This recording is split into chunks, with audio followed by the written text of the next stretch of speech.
Hello everyone and welcome to Success Unboxed, the world's first Facebook talk show.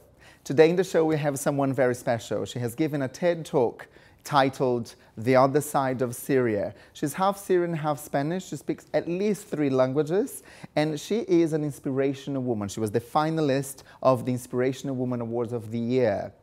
Now, she has many skills which we're going to find out here talking to her. And I'd like to invite to come to join the show, Lara Khalaf. Hello, Raphael. How are you, my darling? So glad to see you. I love your tie, by the way. Thank you very much. Love it so Please much. Take Thank a seat. you. Thank you.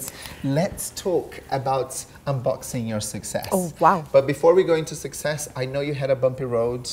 Yes, right, moving here. Yes, Let's talk a little bit about your past first. So I'm very intrigued. You're from Syria, is that correct? Correct. I was born in Syria, and I lived in Syria up to the age of 14 until my parents decided to move to Spain because my mother's Spanish. So right. Okay. So that's when the half comes from. Correct. Yes. Okay. Yes. So when you're growing up, so did you speak Spanish or Arabic? I spoke Spanish, Spanish and Arabic, and in fact French because my education, most of my education, I went to French schools. Oh wow! So that was. So you were clearly much more than a pretty face. Let's not very even pretty, by the get way. there. Very pretty, by the way. Thank you so much. Okay. So when did you move to London? Yeah. I moved to London at the age of 25, if I'm not mistaken, 24, 25. I finished university, and you went straight to success? Absolutely not. I wish it was like that. And it's very interesting because recently I was reflecting on challenges that I've had, and I realized that there are different types of challenges. Sure. And the challenges that the world or society or your environment put on you. Yes. And then the challenges that you bring upon yourself. Of course. And my UK experience was a challenge that I brought upon myself. Yes. Now, let's talk about Brighton. Oh, yeah. I'm aware that when you came to the UK, it didn't come straight to London, so you stayed I went to Brighton, that's correct, yes. that's correct. So why Brighton? Why Brighton? I had to pick a place. In fact, before coming to the UK, I was torn between shall I go to the US, shall I go to another countries, and because I'm very close to my parents, so I decided to come to the UK. Why Brighton? Maybe because I was scared a little bit to go straight into London. Too big, too many people. Exactly. So right. I went to a little town first, right. A city. And this is but where Brighton's Brighton. Fun. It's pretty, fun. right? Yeah, so you have yeah. that little centre. It's by the beach. By the beach. Even though it's pebbles, I don't like pebbly beach. We're coming from Spain, absolutely. You know, so I could relate to that. Yeah. Now we have a very funny story there. So before we go into the success that you're having today, I know that you served a lot of fish and chips. Is that right? I served a lot of fish and chips, some mushy peas and golden chips. You know, so I was an expert at making fish and chips, and that was my first job in Brighton. At home?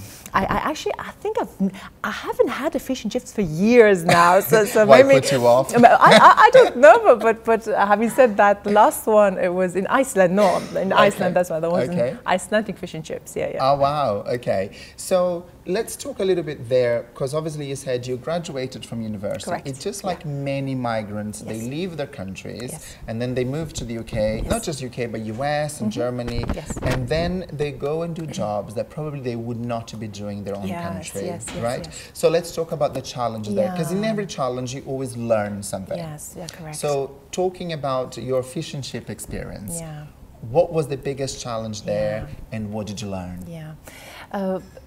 My biggest challenge when I came to the UK altogether is I didn't know anyone and I had very little funds. But the biggest one is that I didn't speak the language. So I always cracked the joke. You spoke no English at all? all? No, there was a little bit of English just there. Hi, hello, how are you? Okay. And I knew how to say I love you because I thought... watched your TED talk. I did exactly. I said it in the TED because I said it might be useful. It was an interesting times, and my background, I was working in high-profile environments and within the event back in Spain. Okay. Yeah. So what did you do in Spain? Well, I was studying at university, and then I had my family business, and top of that, I was working within the events management industry. Right. Okay. So that was my background. So you left Spain. I left working Spain. Events, Absolutely. To university. Absolutely. Came to the UK. Yeah. What did you do with the fish and chips? Did you actually fry the fish? Sometimes we had to, you know, batter the fish and really? Yeah, did you mainly learn to was do that? of course. I mean, mainly Okay. was to serve the customers, which Okay. again I was very grateful, because it's straight into serving customers with very limited skills, language skills. So Yes. that was very lucky. So that's one thing. So, you know, even there was a little bit of success. So you managed to improve your language skills by working there. Absolutely, and I would say I had to do it as soon as possible, because although before starting in Brighton, I was studying for 2 months English full time before I decided to go and work, because I had to work. Of course. So when did you move? When did you leave Brighton and you moved to London? I think it was 8, 9 months after I moved to Brighton. Right. After I moved to Brighton, yeah, that's right. I decided to come to London, and I remember my first week in London, Raphael, I was so petrified that I stayed indoors for the entire week. Why? I didn't. What would you I was petrified scared. I was scared that, wow, this is London. This is not even Madrid, you know, even is a capital city, but it was so overwhelming for me. Right. Just the idea of being in the city, and So that was my indoors. first. I stayed indoors, and I said, well, we can't stay indoors forever, right? We got to do something about it. Especially London is so expensive. You have to work. Right. That's right. Okay. So I found accommodation, and I was working in hospitality. I worked in hotels, I worked in a bakery, I did some promotional work. Just. So how did you, you know, for women who are watching our show now, so for all those women now, so what is your advice? So obviously you left your country, then you moved to Brighton as a step, not too big a step, right? And then you came to London. Yes. Now, that week that you were there petrified and you were scared, what would be your advice for our viewers? Yeah. Advice for the viewers, a few advice, if you allow me. The first one I would say is have your affairs ready. What do I mean by that? Through my experience, I had challenges. So let's be prepared for the expected, so we can be ready for the unexpected. That's the first thing. A second thing I would say, if you're here coming to learn the language, make sure that you surround yourself with the people that speak the language, because it's very easy to hang around with your own peers and people of your own language. So were you trying to avoid, for example, Syrians or Spanish? 100%, absolutely. Okay. Because of the language, Because of the language, I needed as soon as possible to learn the language. Yeah, that's right. Okay. So then be prepared for the unexpected. Be prepared for the unexpected. And learn the language. Learn the language, immerse yourself in the culture. And I would say, now in hindsight, filter and don't listen to what everybody might tell you. Sure. There's a lot of people that might tell you. People have different experiences. They have different experiences, that's right. I mean, I remember, Raphael, one time when I was in hotels, and I was part of the banqueting team of this hotel, and we were wearing white jackets as part of the uniform. Sure. And I saw this beautiful woman who was the events manager dealing and coordinating this event, and I was standing there as part of the banqueting team that we were meant to be supporting her to set up the tables. Yes. And I looked at her, fascinated by her confidence, her aura, her energy, everything. And I told my colleague next to me, I said to her, one day I'm going to be like her. Right. And she said, Lara, don't be silly. You are a white jacket. So that's right. So if I would have listened to her, we wouldn't be here today. Her own limitation, her own beliefs. Yes. So how many times I've been told, Raphael, because I was a migrant, I wouldn't aspire to get into management positions. Right. And okay. Now let's talk about the first box that I like talking about, you know, and let's unbox success when it comes to family.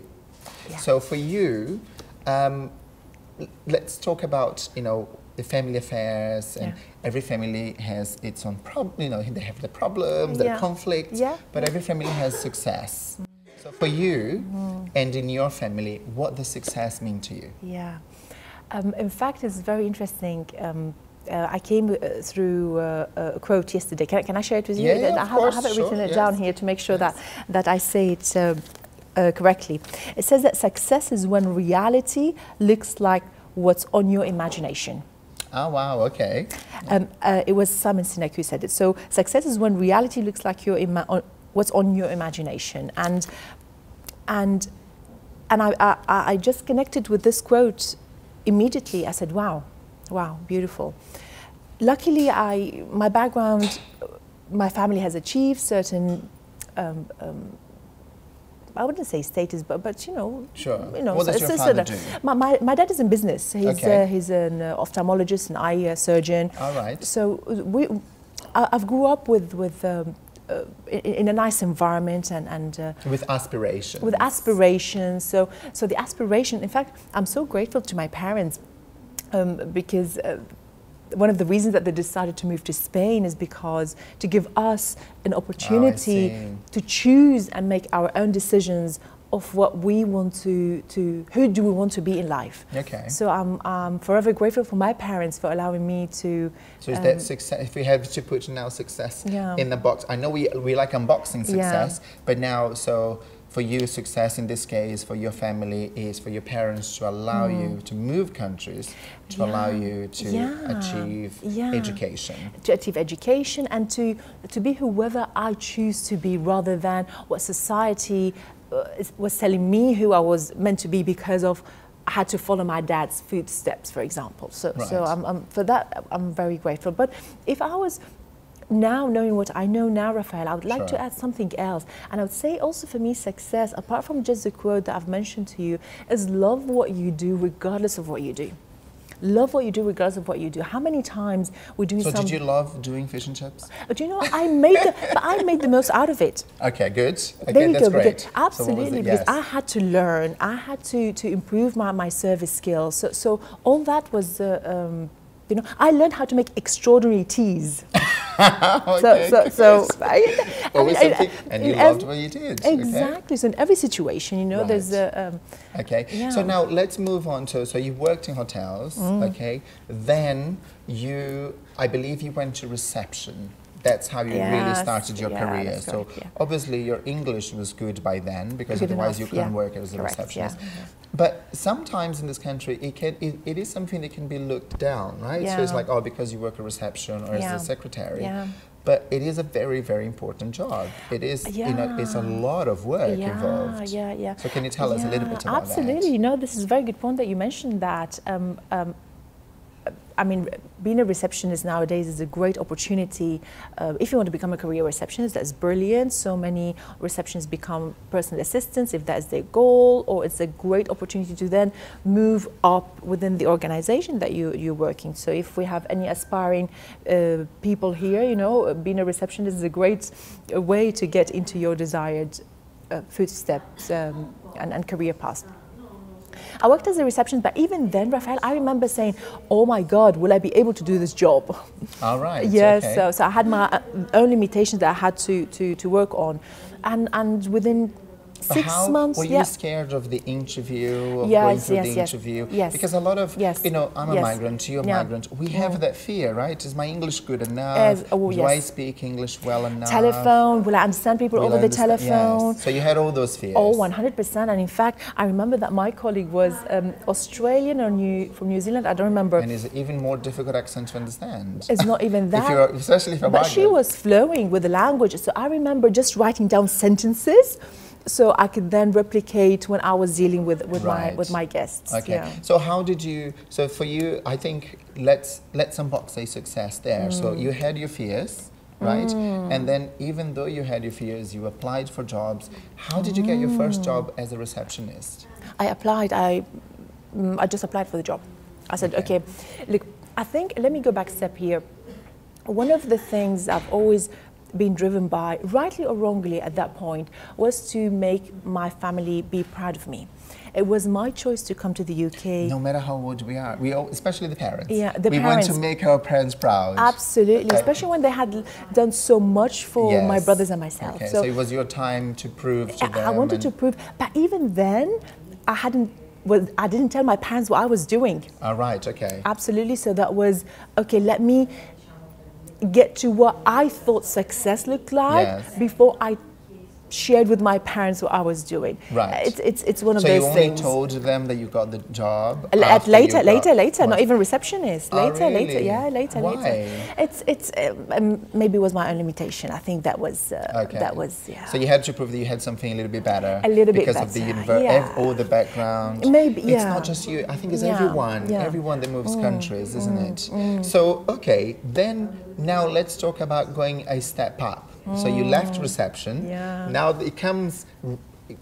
Real success starts coming, right? Yeah. But I think it's now when you went into the operations. Yes, correct. Of a bank. Well, but before that, this is when I had several promotions within a very short space of time, and I remember that the operations director of the organization that I was working for, he said, "Lara, I'm leaving, and I want you to apply for the position." And he was the operations manager. The director of the company. Oh, wow. Yeah, that's correct. Yeah. Okay. And I freaked out completely. I mean, I was like, oh, is he okay? This man here? Is this real? Is it real? You know, is it me?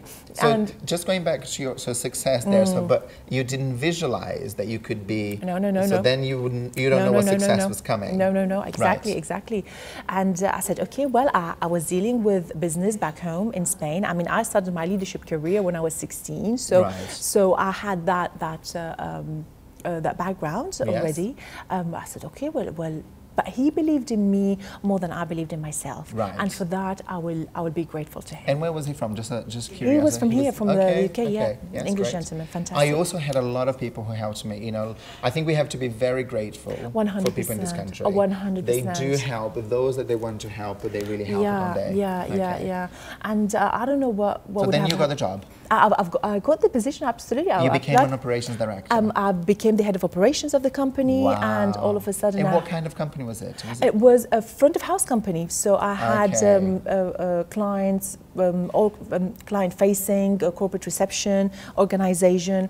So I had clients all over London in the most and iconic how many people buildings. did you have to manage? At that point, I think, if I'm not mistaken, Raphael, it was about 10 to 12 managers, and they had their teams. So you had to manage 10 to 12 managers, yes. and then they had the people. Yeah. How did that make you feel? Oh, very overwhelmed. Really? Yeah. But luckily, this is when I was approached and invited, to experience the world of coaching. And this is when the company gave me a great gift of coaching. Okay. And thanks to my coach, I was able to start unboxing my own thoughts and my own limiting beliefs and my own everything, way of thinking, way of feeling. Who am I? Did they make you feel more confident? It was confidence. We looked at communication. We looked at who am I as a leader first, because I was bringing a lot of baggage with me. Of course. From and the fears and the limitations that we put in ourselves. I learned from Syria, that I've learned from my parents, that I've learned from society, that I've learned from school. So all that was coming to me when I was leading my team, and I realized very soon, Raphael, that leadership starts with me before even I lead others. So I had to work on that pretty urgently. Okay, so then you got the job, which is amazing. I got the job. So that's a huge success on Box there. So you went from reception to head of operations. Yes, a few jobs in between, but yes. Sure, we had the ladder that you had to go up. So what is the next big thing then? Yeah, so well, I was approached to set up then a business within a company, so that was beautiful as well within the front of house industry. Yes. And then I did that project, and after that I joined the global headquarters of an English bank, which again was a beautiful experience, and I had again massive teams, different. How did you see yourself then? You know, from many years ago, where you were frying fish and chips to serve in Brighton, to then work, you know, in the operations of a bank. So you know, how did that make you feel? How it was like, is this real? Is this happening? Well, it was real because it was real of course. But one thing, I've never taken it for granted. Especially the standard had to be incredibly high. I had a great team behind me, more than 100 people, so many departments I was looking after. So I was not taking it for granted. That I respected where I was working. That's for sure. Okay. And but for me, it was like, wow, I'm here. And it's interesting because yesterday, in fact, I went to the area, and I just looked at this particular building. I said, wow, thank you. Thank you for the opportunity. So, okay, let's now, so we move on. So you achieved career success, obviously, then Inda has moved on. Now let's talk about a different box, the box of love. Let's talk about... Let's talk about love. You were a very beautiful woman. I've seen your posts on Instagram. There's one of your hats that you say, I just dressed like this, which I absolutely love it. I think it's absolutely brilliant. Love. Yes. So is that a box of love there? Is it unboxing? What is happening? Do you want to share with us? I don't know. I don't know. I don't know if Shah say things openly here, but love is very important. And in fact, for me, love drives everything that I do in life within my family. In fact, I just changed my lifestyle recently to suit a new purpose that I found in my life. My work, my teams, my clients, my students. And when it comes to that love, where are you? Okay, so we will get a box of love and we're going to unbox at some point. So if we have our amazing viewers there, who want to get in contact with this beautiful woman, take her on a date. Do you know the program First Dates in the UK? Yes. So maybe I should send you a profile there. Are you up for I don't know. I don't. Am I? Okay. Okay, so first dates. If anyone wants to go on a first date with Lara, I will make sure that you get that set up. Okay. You know, it's interesting. Let me share something with you. Yes. A long time ago, about a year ago, I went and I met a fabulous lady, amazing lady, and this woman was talking about a concept beyond soulmate. I mean, we've heard about soulmate, your best friend. Beyond soulmate. Yeah. So the soulmate concept is all about, it's my best friend. We love doing what we do, or whatever the concept of soulmate is for each of us. But this lady was talking about whole mate. I mean, exactly. It's like a whole meal. It's like a whole meal, is that right? I mean, a whole mate is almost like we working or we connecting from a purpose level. Oh, wow. And that was like, now I get it. Wow. So it was amazing.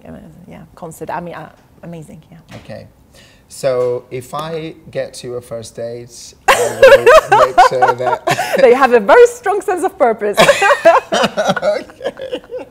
So let's talk about love then. So what would be in your first date? My husband hates when I say ticking the boxes. But what boxes they have to tick? Oh my God, Rafael, now I'm getting nervous. Because a very attractive, confident, successful woman career-wise, men must get scared. I sincerely don't know. I don't know. Again, if I was to listen to some people, they might say yes or not. I don't know.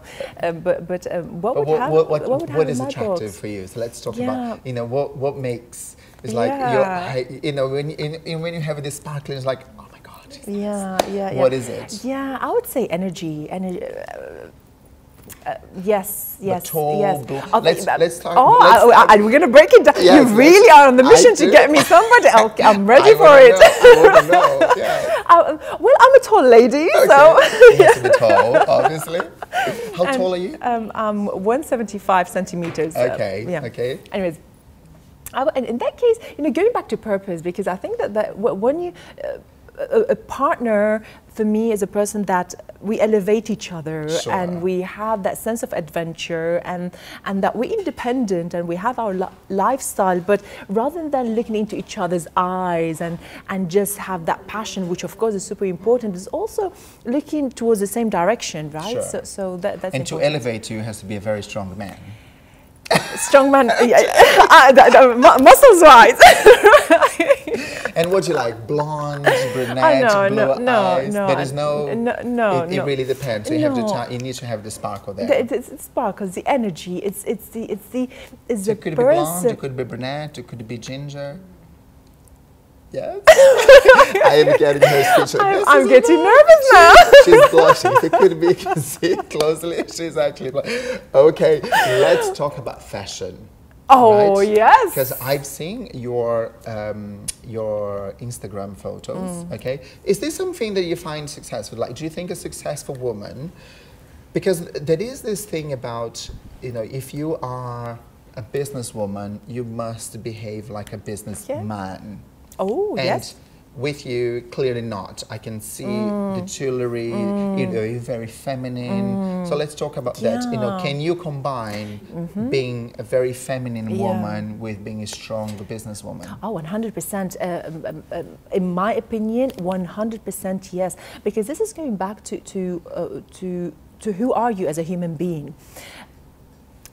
I mean, fashion for me is important not because you know it's fun to do it and it represents who you are and creativity comes into it. And I read a quote. I don't remember who quoted this, but something like it's intelligence playing. That is what beauty is all about, right? And I like beauty. I like to be surrounded by beauty. Style? So if we, you know, if we had to because I've seen you very Lady Gaga-like in an event before, big glasses, big hair, right? And I've seen you very elegantly dressed for there are occasions. There are occasions, and I think it's understanding what suits you, what color suits you, your body shape, and things to avoid, because there are some colors that might make you look slightly duller, so you've got to enhance those features that you already have. So fashion for me, again, going back to style, it's about leading a lifestyle, and this is part of it. Okay. So and now let's unbox a huge success, which was your TED Talk. Wow. Right. So titled "The Other Side of Syria." The Other Side of so Syria. Let's talk about the name of the talk. Why the other side of Syria? The TEDx Talk was a highlight for me, so I'm very grateful for the opportunity. Do you really think there was a success? Like for you, it was an achievement. Yeah, to success. 100%. So it's a box that we can definitely open. 100%. And it's going back to, for me, being on the TEDx platform was definitely something that I was looking at and aspire to be part of, but was so far away so that... From that woman that was frying fish and chips in Brighton to being on the TEDx platform in front of 1,000 people, that was amazing. Right. And why did I call it the other side of Syria? Because I was having a conversation with a gentleman once, and he said, "Oh, I've never thought that Syria looked like that." So this is when I said, "Okay, maybe there is something here." How many other people are thinking that Syria, it's all about devastation and war and everything else, and of course, but of course it's not about glamorizing that, of course not, but it's about saying, hey, there are so many Syrian professionals and amazing human beings out there. Because you talk about in your talk, there are the carpenters, the teachers, doctors, architects, you know, the security guards. There's so many people, and it's acknowledging all the positive impact that they're having on societies. And you obviously, you give a huge positive impact in the world talking about that. So showing the other side of Syria, that the other side of Syria that is intelligent, that, you know, it can be successful and now give back, you know, talk about, as you said, you're not glamorizing war because you know that the country's in war, but in the same time telling the world, look, there is another side, the side of family. You talk about family and friends and, you know, the weddings and the culture. So now let's, talking about culture, because, you know, one parent being Spanish, one being Syrian, what is your culture? How do you define yourself? How do you describe? Great question, Rafael, great question. I've been asked many times, where do I connect with? Do I connect with my Syrian side, with my Spanish side? And I have come to a realization that I am connected to the now. What do I mean by that? Is that having spent 1/3 of my life in Syria and spent in the UK, it's about redefining who you are. There are great things about the Syrian culture. I take what serves me. There are some things that don't serve me, then I need to work on that. The same with the Spanish culture, and being in the UK and all the countries that I've been to. Can you give an example then of the Syrian culture, something that you admire and you said you take it for you? I mean, I admire, for example, the hospitality of the Arabs. The Arab culture is very welcoming. Very welcoming, very hospitable. There's a lot of food. Lots of, it's like tables of food we have. I've been to Egypt, I've been to Morocco, and it's very much very welcoming. And it's always a lot of food served. Yeah, yeah, correct. So that's, I agree with you. So yeah, absolutely. The kindness, it's that I kept and the Spanish. What do you take from the Spanish? Apart from my mother's Spanish tortilla. Okay, so that's good. From Spain, it's enjoyment. Right. Yeah. They love a party. They love a party, right? So if you have been to Barcelona, Madrid, it's like 6, 7, 8, 9 a.m. in the morning, yes. and some people, not me, mom, not me. No, not me. they party. They know how to party. Mm. Okay. Did you party when you were younger? When you were in Spain? I did party, but I also not that much, Rafael, because I've always been because I was working and I was. So you had that responsibility of waking up early. Yeah, absolutely. Yeah. So for me, it was a lot of fun, and I've been. From that perspective, independent from a very early age. So I've been working and studying at the same time. And of course, yes, I partied, but now my brothers were better than me. Let's move on to another, and let's unbox another success. So you were on the cover of a magazine recently, Global Woman magazine. Tell me, how did you get there? Yeah, you know, how the opportunity came along. Yeah. You know, I keep going back to Lara frying fish and chips, you know, because your story is extraordinary, you know, from someone who arrived in the country doing fish and chips in Brighton to giving a TEDx and now being the cover of a magazine. So tell me, you know, what was, I read the interview. Let's talk a little bit about it. Yeah. So it's great. It's great, and I'm very, very honored to meet Ella, who was happy for me to be on the cover, and so that's great. And the first thing is I took it to my mother, you know, for her to see. So that was great. And in there, you know, I was sharing the story of how when I arrived to the UK, because I didn't speak the language, I was remembering only one sentence, and the sentence on the plane on the way to London was, "Can I get a train ticket to Shoreham by Sea?" Exactly, to my destination before I got to Brighton. So and when I was arriving to get the ticket, to the counter, I'll get so nervous, I'll forget the sentence. I'll go to the lady. No, I had to memorize it, you know, so I could look, you know, like I knew what I was talking about. But I'll forget the sentence. I'll go to the ladies' room, rehearse the sentence, go back to the queue, forget it again, go back to the ladies' room. Yes, and I'm very honored because what I do now is I work with leadership. Sure. So from that perspective, from being told you are a white jacket. You're a white jacket, yes. It's like, so it seems that a sentence that it stayed with you, right? Yeah, absolutely. You're a white jacket. Lara, don't be silly, you are a white jacket. Okay, so you'll never get to the blue or the red jacket exactly. Ever. To now, what I do is help people to be extraordinary leaders. Okay. So let's talk about that. So let's, you know, let's talk about, because you are so passionate about your coaching, and obviously, you know, you've coached people in banks now, and you know, you do your training.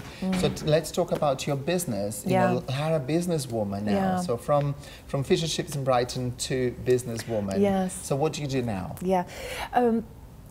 I do several things. We have a very exciting project starting in Spain in the new year, and we're building a home for old people, so that's very interesting. Yes, so Who is we? Your family? With my family, exactly. Okay, so cool. that we have one of our businesses back home. Okay.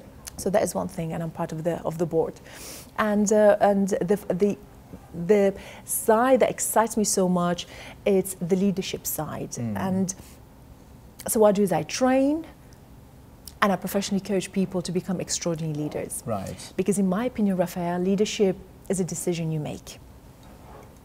It's a learnable skill, and it's responsibility. Okay. So many people are looking up to you. And so you use, obviously, NLP techniques? Yes, we do. Yeah. I mean, and here NLP is one part of one side of it, because before we even teach you things about how to the practicalities of being a leader from a practical perspective, but we gotta unbox you as a human being to see what kind of leader are you.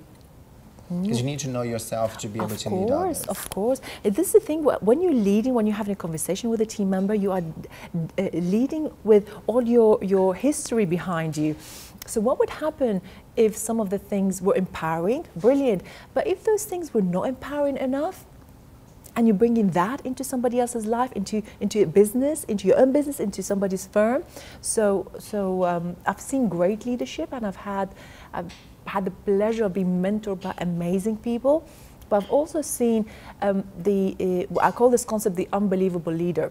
Right. And the unbelievable leader it's the unbelievable amazing leader, but the unbelievable not so amazing leader, right? So yes. Okay. So that's your key. That's Yes, your main business now. So you do training. We do training, and yes. and if they decide, we do professional one-to-one coaching. Okay. And if people want to get in contact with, so it's larakhalaf.com? Correct? Yeah, absolutely, okay. yeah. So we will be showing on screen, larakhalaf.com. Okay. Now, we have only one more question for you, and what is next for Laura? Yeah. For Lara, sorry. Yeah. Lara, Laura. Oh, it's I know, sorry. So, and I love that, Lara is Spanish, isn't it? I think it's from Russia, if I'm not... It comes from, you know, the movie Dr. Zhivago? No. So, okay, so Dr. Zhivago with Omar Sharif, and that's how my parents decided to call me. Yeah. Lara. All right. So, what is next for Lara?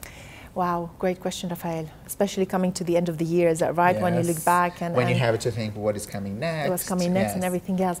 Let me share a little story with you, if you allow me.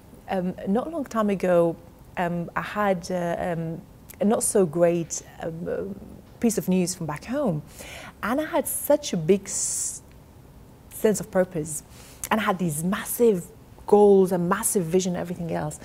And I learned after that experience that what was important for me on Thursday was not important for me on Friday anymore.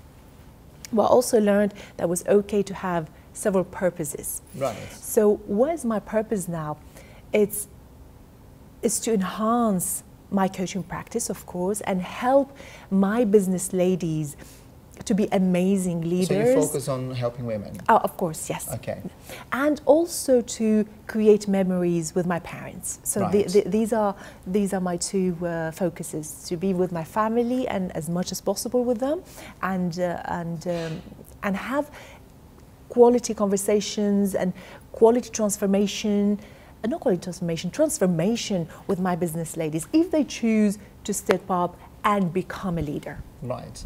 Now, if anyone has questions for Lara, okay, so you can write there, and she will be answering the questions as well. So you can put your comments there, or you can get in contact with Lara directly on larakhalaf.com.